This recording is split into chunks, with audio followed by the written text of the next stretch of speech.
இயேசு கிறிஸ்துவின் இணையற்ற நாமத்தினால் உங்கள் அனைவரையும் வாழ்த்தி வரவேற்கிறேன். கர்த்தர் நல்லவர், நமக்காக யாவற்றையும் செய்து முடித்திருக்கிறபடினால் இப்பொழுது நாங்கள் அதை பெற்றுக்கொள்ள முடியும்.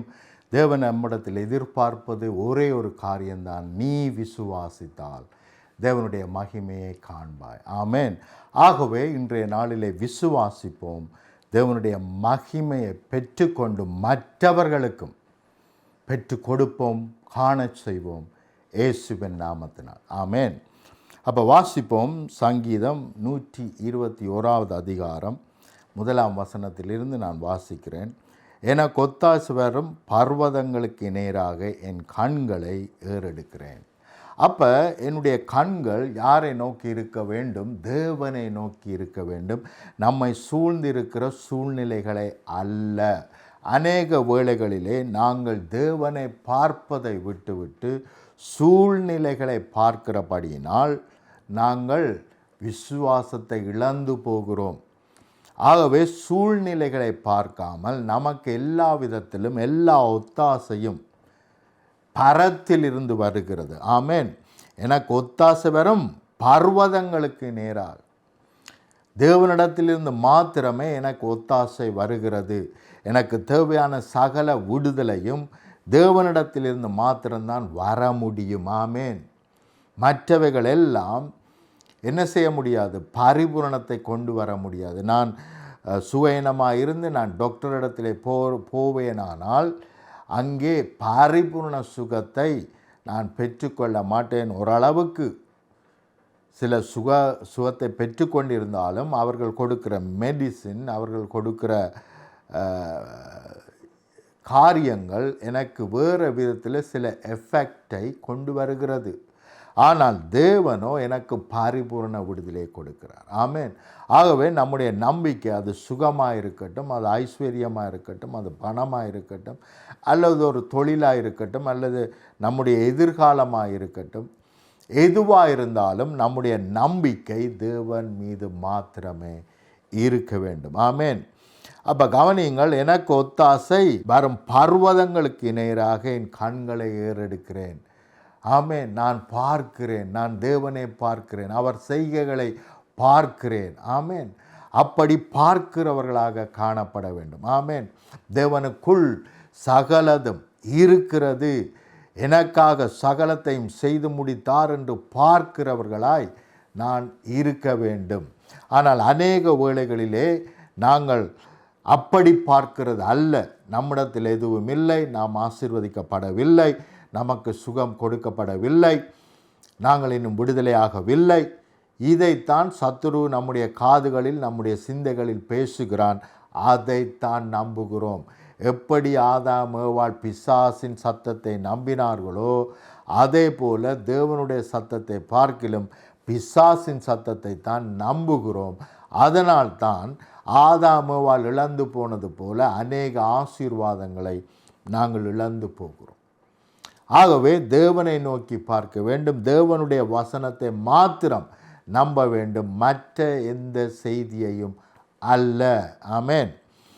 ஒத்தாசை வரும் பர்வதங்களுக்கு நேராக என் கண்களை ஏறெடுக்கிறேன். வானத்தையும் பூமியையும் உண்டாக்கின கர்த்தரிடத்திலிருந்து எனக்கு ஒத்தாசை வரும். ஆமேன். வராதென்று கிடையாது. இது பழைய ஏற்பாட்டு காலம். வரும் என்று சொல்லுகிறார். ஆனால் இப்பொழுதோ வந்து விட்டது, கொடுக்கப்பட்டாயிற்று. ஆனால் விசுவாசித்து பெற்றுக்கொள்வதே என்னுடைய உங்களுடைய வேலையாக இருக்கிறது.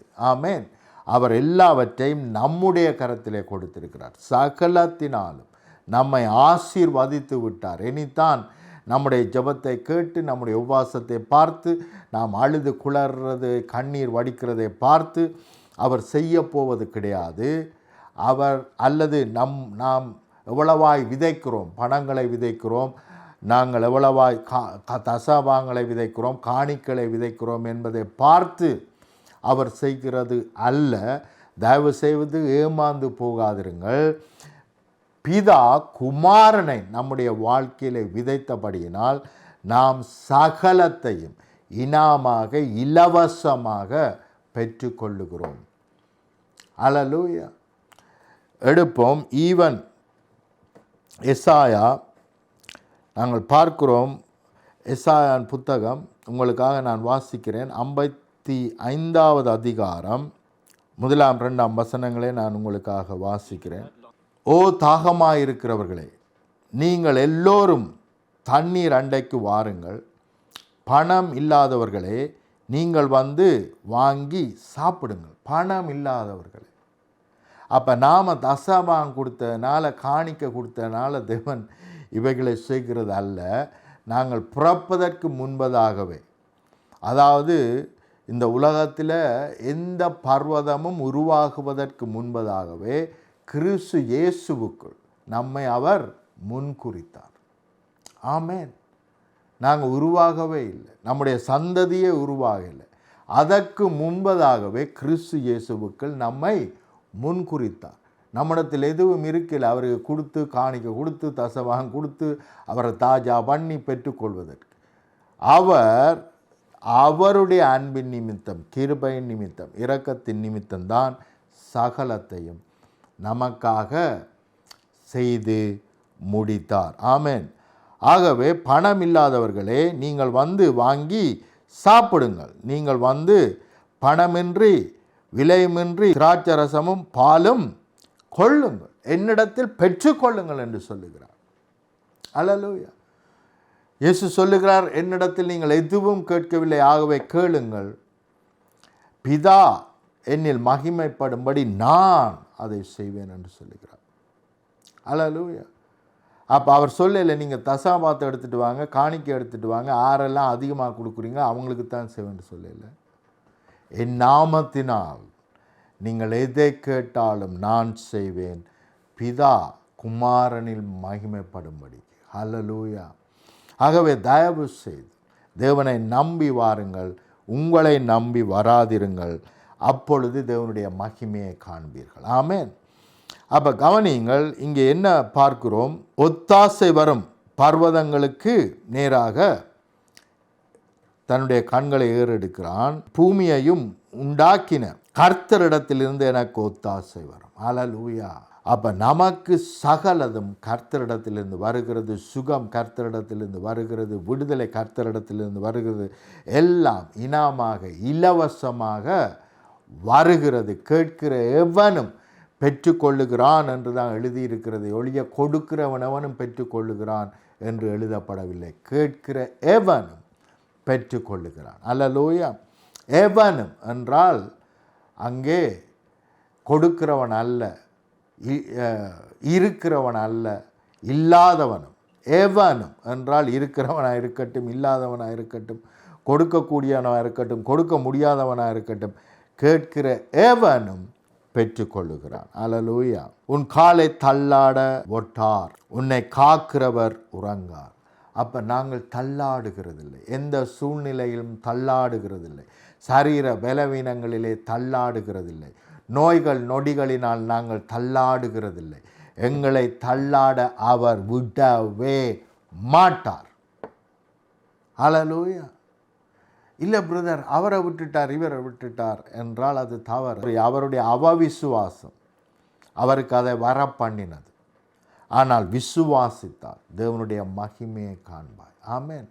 ஆகவே நாங்கள் விசுவாசித்தால் நான் தள்ளாட அவர் போட்டார், எந்த காரியத்திலும் நான் தள்ளாடப் போவதில்லை என்று நான் விசுவாசித்தால் தேவனுடைய மகிமையை காண்பேன். உங்களை காக்கிறவர் உறங்கார். அப்போ தேவன் உறங்காமல் என்னை காக்கிற தேவனாக இருக்கிறார். ஆனால் நாங்களோ அநேக வேளைகளிலே உறங்காமல் இருக்கிறோம். நாங்கள் நன்றாக உறங்கும்படி தான் அவர் நம்மை காக்கும்படிக்கு அவர் உறங்காமல் இருக்கிறார். ஆனால் நாங்களோ அநேக பிரச்சனை, வேதனைகள், துன்பங்களை நினைத்து அநேக வேளைகளிலே உறங்காமல் இருக்கிறோம்.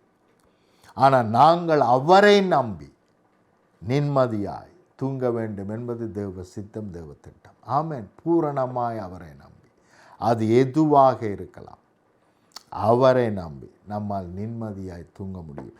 இன்றைக்கு நோய்கள் ஏன் வருகிறது? கவலையினால் வருகிறது, பயத்தினால் வருகிறது. இவைகள் எல்லாம் பிசாசின் கிரிகையினால் வருகிறது. ஆனால் அவைகளையே நாங்கள் தியானிக்கிறபடியினால், பிசாசின் கிரிகளே நாங்கள் அதிகமாய் தியானிக்கிறபடியினால் அவைகள் நம்மை மேற்கொள்ளுகிறது. மாறாக தேவனுடைய வார்த்தையை தியானிப்போமானால், அவர் செய்து முடித்தவைகளை நாங்கள் தியானிப்போமானால், நிச்சயமாய் அவைகள் நம்மை மேற்கொண்டு பிசாசின் கிரிகைகள் மேல் வெற்றி சிறக்க பண்ணுகிறது. ஹல்லேலூயா. அப்போ நம்மை காக்கிறவர் உறங்கார். ஆகவே எங்களுடைய ஃபைனான்ஸை பாதுகாக்கிறார், எங்களுடைய பிள்ளைகளை பாதுகாக்கிறார். நாங்கள் போகையில் பாதுகாக்கப்படுகிறோம், வருகையில் பாதுகாக்கப்படுகிறோம், எங்களுடைய சொத்துக்கள் பாதுகாக்கப்படுகிறது. ஈவன் அவைகள் பலுகி பெருக பண்ணுகிறார். ஆமேன். எங்களுடைய சுகங்கள் பாதுகாக்கப்படுகிறது. ஆமேன். ஹல்லேலூயா. எங்களை சுகமாய் வாழ பண்ணுகிற தேவன், சுகஈனமாய் அல்ல. ஆகவே தயவு செய்து சுகஈனத்துக்கு இடம் கொடுக்க வேண்டாம். அது பிசாசின் கிரியை. ஆமேன். ஆகவே அதுக்கு எதிர்த்து நில்லுங்கள். அது உங்களை தொட வேண்டிய அவசியம் இல்லை. இயேசு கிறிஸ்து நம்முடைய சகல நோய்களையும் சுமந்தபடியினால் நமக்கு நோய் வர வேண்டிய அவசியம் இல்லை. இதை விசுவாசித்தால் தேவனுடைய மகிமையை காண்போம். விசுவாசிக்காவிட்டால் தேவனுடைய மகிமையை காண முடியாது. பிரியமானவர்களே, தேவனுடைய மகிமையை காண வேண்டுமானால் இதை விசுவாசிக்க வேண்டும். அல்லேலூயா. அப்போ அவர் எங்களை காக்கிறவர், எங்களை பாதுகாக்கிறவர். ஆமேன். தூங்குவதும் இல்லை, உறங்குவதும் இல்லை. கர்த்தர் உங்களை காக்கிறவர். கர்த்தர் உன் வலது பக்கத்திலே உனக்கு நிழலாயிருக்கிறார். அப்போ தேவன் என்னுடைய வலது பக்கத்திலே நிழலாக இருக்கிறார் என்பது பழைய ஏற்பாட்டு காலத்து விசுவாசம். ஆனால் புதிய ஏற்பாட்டின்படியோ தேவன் நம்மோடு இருக்கிறார், நாங்கள் அவருக்குள் இருக்கிறோம். ஆமேன். அவருக்குள் மறைந்திருக்கிறோம், ஒளிந்திருக்கிறோம், அவருக்குள் உலாவுகிறோம், அவருக்குள் வாழ்கிறோம் என்ற நம்பிக்கை நமக்கு தேவை. ஆமேன். நாங்கள் அவருடைய ஆலயமாக இருக்கிறோம். இந்த ஆலயத்தை தொடுகிறவனை அவர் கெடுப்பார். ஆகவே இந்த ஆலயத்தை எந்த சுகயினமும் தொட முடியாது. தொட்டால் அந்த சுகயினத்தை அவர் கெடுப்பார், நிர்மூலமாக்குவார். ஆமேன். அப்படிப்பட்ட விசுவாசம், அப்படிப்பட்ட அண்டர்ஸ்டாண்டிங் நமக்கு இருக்க வேண்டும். ஆமேன். பகலிலே வெயிலாகிலும். அப்போ கவனிங்கள், பகலில் ஒரு சன் கூட நம்ம என்ன செய்ய முடியாதாம், சேதப்படுத்த முடியாது. இரவிலே நிழலாகிலும் உன்னை சேதப்படுத்துவதில்லை. கவனிங்கள், யாரையாவது இரவு நிழல் சேதப்படுத்தி இருக்கிறது என்று கேள்விப்பட்டிருக்கிறீங்களா? நிழல் கூட என்ன செய்ய முடியாதாம், நம்மை தொட முடியாது. என்ற ஒரு சின்ன காரியம் கூட நம்மை தொட முடியாது. பகலில் வெயில் அதிகமாக இருக்கும், ஒருவேளை நாம் அதை உணர முடியும். ஆனால் இரவில் நிழலை நாங்கள் நிலவை என்ன செய்கிறதில்ல, நாங்கள் உணர்கிறதில்லை. அது பாதிப்பு ஏற்படுத்துகிறதா என்று கூட நமக்கு தெரியாது. ஆனால் அது கூட நம்ம என்ன செய்வதில்லையாம், உன் வலது பார்சத்திலே உனக்கு நிழலாக இருக்கிறார். பகலிலே வெயிலாகிலும் இரவிலே நிழலாகிலும் உன்னை சேதப்படுத்துவதில்லை. எந்த சேதமும் வருகிறதில்லை. சரீர பிரகாரமாக இருக்கலாம், தொழில் பிரகாரமாக இருக்கலாம், பிள்ளைகளாக இருக்கலாம், மனைவியாக இருக்கலாம், ஊழியங்களாக இருக்கலாம், எதிலும் எந்த சேதமும் வர முடியாது. அப்படி வந்தால் நீங்கள் விடக்கூடாது. ஏனென்றால் இது கர்த்தரிடத்திலிருந்து வரவில்லை. தேவன் சொல்லுகிறார், இவைகள் வருவதில்லை என்றால் அவர் இதை அனுமதிக்கவில்லை. ஹல்லேலூயா. அப்போ கர்த்தர் அனுமதித்தார் என்று நாங்கள் அனுமதிக்கக்கூடாது. பிசாசுக்கு எதிர்த்து நில்லுங்கள். யாக்கோப்பு 4:7 வாசிக்கிறோம். பிசாசுக்கு தேவனில் சார்ந்திருந்து கொண்டு, தேவனை நம்பி, தேவனுடைய வாக்கு தத்தங்களை நம்பி, முழுமையாய் நம்பி, தேவனிடத்திலே முழுமையாய் சரண்டராகி பிசாசுக்கு எதிர்த்து நில்லுங்கள். அப்பொழுது அவன் ஓடி போவான். ஹல்லேலூயா. கர்த்தர் உன்னை எல்லா தீங்குக்கும் விலக்கி காப்பார். பாருங்க, எவ்வளவு மேன்மையான ஆசீர்வாதம். எல்லா தீங்குக்கும். ஆனால் அநேக தீங்குக்கு நாங்கள் எங்களை இடம் கொடுக்கிறோம். ஆனால் வேதம் என்ன சொல்லுகிறது? எல்லா தீங்குக்கும் என்னை விலக்கி காக்கிறதவனாயிருக்கிறார். ஒரு தீங்கும் அணுக முடியாது. அல்லேலூயா. அப்படிப்பட்ட தேவன் நம்மோடு இருக்கிறார். இரவு பகலாய் 24 மணி நேரம் நம்மோடு இருக்கிறார். மேன்மையான காரியங்கள், மகிமையான காரியங்கள் நம்முடைய வாழ்க்கையிலே நடக்கும்படி, நாங்கள் மற்றவர்களுக்கு ஆசீர்வாதமாக இருக்கும்படி, நம்முடைய சாட்சிகளை பார்த்து மற்றவர்கள் தேவனை விசுவாசிக்கும்படி, இரட்சிப்புக்குள் நடத்தப்படும்படியாய் தேவன் நம்மோடு கூட இருக்கிறார். எந்த தீங்கும் நம்மை அணுகிறதில்லை. எல்லா தீங்குக்கும் நம்மை விலக்கி காக்கிறவர். ஆமென். அல்லேலூயா. யாக்கோபிலே வாசிக்கிறோம், தேவன் ஒருவரையும் சோதிக்கிறதில்லை, அவன் தன்னுடைய இச்சையினால் இழுப்புட்டு சோதிக்கப்படுகிறான். தேவன் சோதிப்பதல்ல. ஆனால் அநேகர் அதை நம்புகிறோம், தவறாய் நம்புகிறோம். தேவன் யாரையும் சோதிக்கிறவர் அல்ல, சோதிக்கப்படுகிறவனுக்கு உதவி செய்கிற தேவன். ஆமென். ஆனால் சோதனைக்காரன் என்று பிசாசுக்குத்தான் பேர், தேவனுக்கு அல்ல. ஆமென். ஆகவே சோதிக்கிறவன் நம்மை சோதிக்க வரும் பொழுது அதிலே அவர் நமக்கு வெற்றி சிறக்க பண்ணுகிறார், வெற்றியை கொடுக்கிறார்.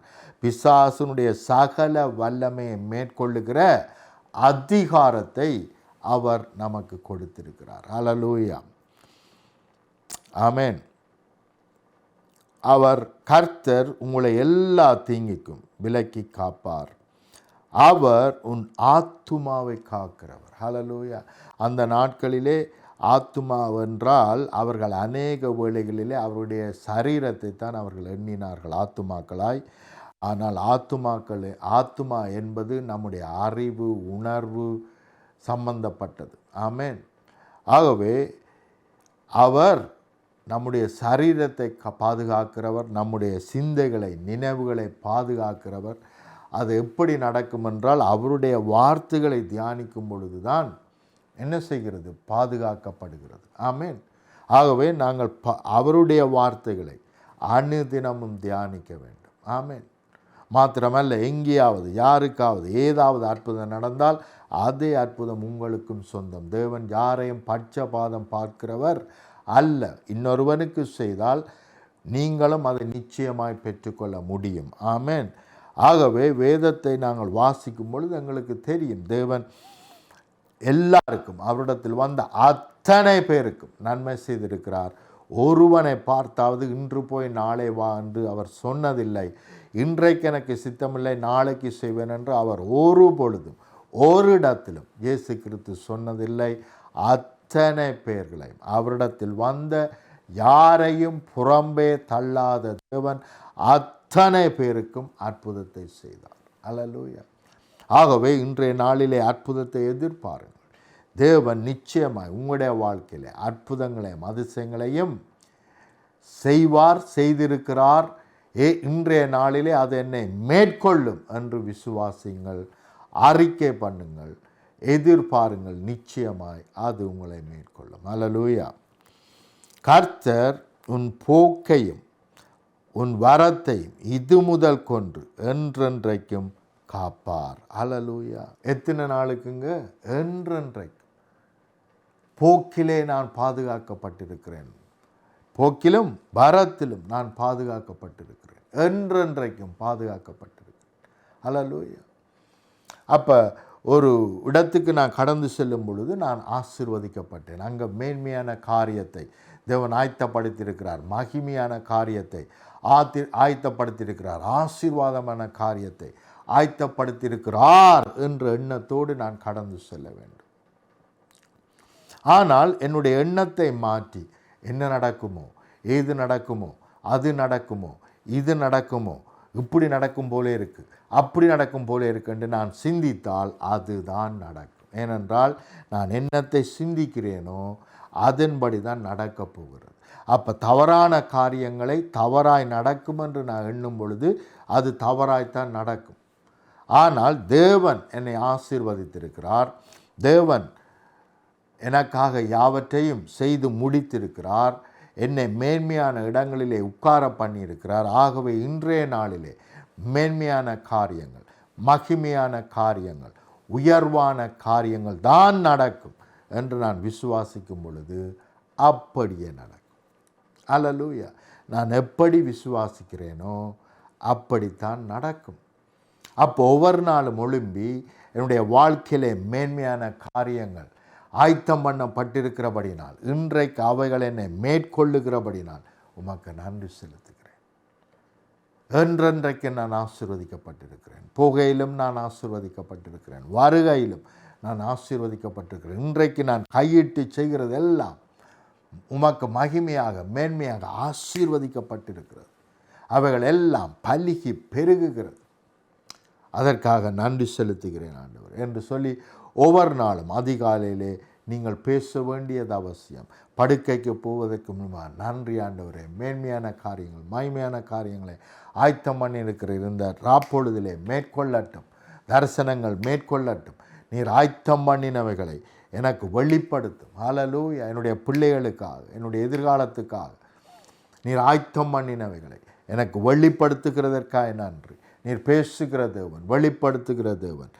ஆகவே அது வெளிப்படுகிறதற்காக நன்றி என்று சொல்லி நாங்கள் படுக்கைக்கு போனால் நிச்சயமாய் தேவனுடைய மகிமையை அங்கேயும் நாங்கள் காண முடியும். ஹல்லேலூயா. ஆகவே எப்பொழுதும் தேவ சிந்தியாயிருங்கள். தேவனிடத்திலிருந்து தான் சகல நன்மையும் சகல சுகமும் சகல விடுதலையும் நமக்கு கிடைத்திருக்கிறது. கிடைக்கும் அல்ல, அவர் ஏற்கனவே கொடுத்திருக்கிறார். ஆகவே அவைகளுக்கு எந்த சாய்ஸும் அல்ல. என்னை வந்து சேராதபடிக்கு அவைகளுக்கு எந்த சாய்ஸும் கொடுக்கப்படவில்லை. ஆகவே வந்து சேர்ந்தே ஆக வேண்டும். இயேசு கிறிஸ்து என்னுடைய சுகமாக மாறியிருக்கிறபடினால் அந்த சுகம், இயேசு கிறிஸ்து என்னும் சுகம் என்னை நோக்கி வரும் பொழுது பிசாசினால் அதை தடுத்து நிறுத்த முடியாது. ஹல்லேலூயா. இயேசு கிறிஸ்துவின் பலன் என்னை நோக்கி வரும் பொழுது என்னுடைய பலவீனத்துக்கு எந்த வல்லமையும் இல்லை. அதை தடுத்து நிறுத்துகிற வல்லமை என்னுடைய பலவீனத்துக்கு இல்லை. ஆமென். அவர் ஒளியாக இருக்கிறார். எனக்குள்ளே இருள் இருக்குமானால் அந்த ஒளி என்னை நோக்கி வருகிறது. எனக்குள்ளே இருக்கிற எல்லா இருளும் ஓடி போகிறது. ஹல்லேலூயா.